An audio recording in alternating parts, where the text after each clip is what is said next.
My daughter's voice broke through the static. Dad, they're betting on who gets me first. She tried to sound brave. She failed.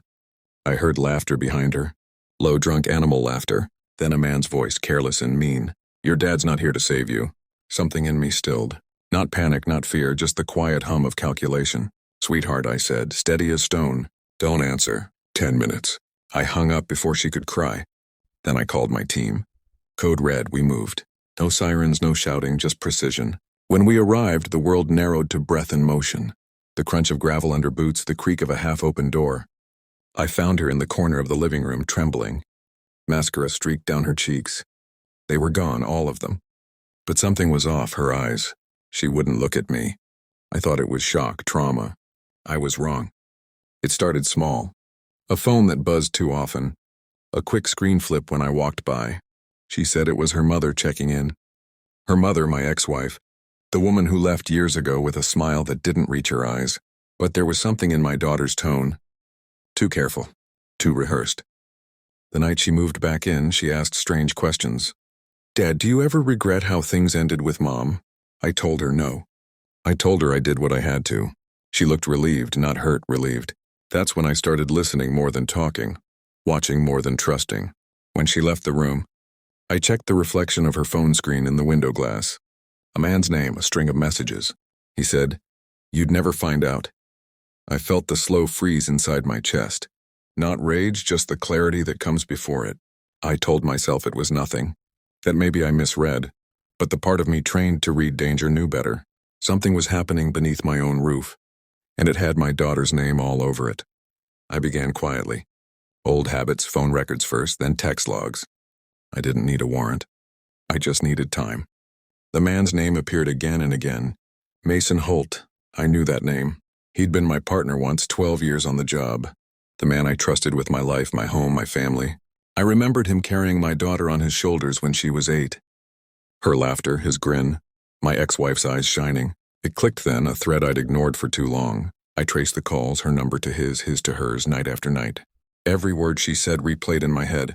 Every half-smile, every lie that sounded like love. But I stayed quiet. Played the part of the tired father trying to rebuild. Inside I planned. DNA tests, surveillance, one clean line of truth. Sharp enough to cut everything open. The results came back faster than I expected.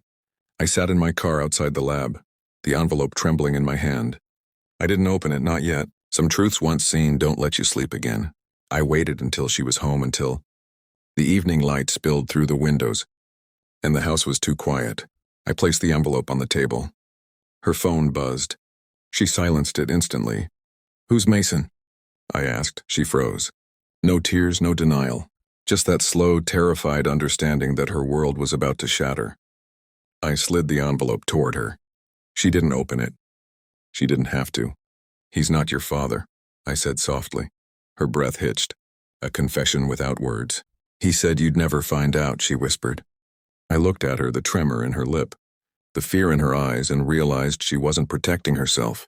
She was protecting him, the man who'd stood beside me, the man who'd bet his life on mine. And I saw the betrayal for what it was. Not love, not weakness, but legacy. I called him. No anger in my voice, just precision. "Mason, we need to talk." He came. Of course he did. He thought we were still brothers. When he walked in, I handed him the same envelope. He didn't open it either. He knew. She called me that night. I said, "You remember the men who were betting? That was your crew, wasn't it?" His silence was an answer. I watched him crumble. Not loudly, not dramatically. Just a slow collapse of everything he'd built to hide behind. He tried to speak. I didn't let him. "You'll resign tomorrow," I said. "Then you'll disappear." He nodded once. That was enough. No shouting, no violence, just the truth. Clean, surgical. The next morning I drove to the coast. My daughter asleep in the back seat, her head against the window. I didn't hate her. I didn't love her the same either. Somewhere between those two truths is where I'd live from now on. She asked if I'd ever forgive him. I told her, forgiveness is a story people tell themselves when they can't face silence, when... She looked away. I saw my reflection in the glass. Calm, unreadable, almost gone. I thought of that first call. Her trembling voice, the word Dad cracking apart. And I realized something simple, brutal, final. I had saved her that night, but I'd never get her back. Some rescues cost everything. especially the ones that look like love.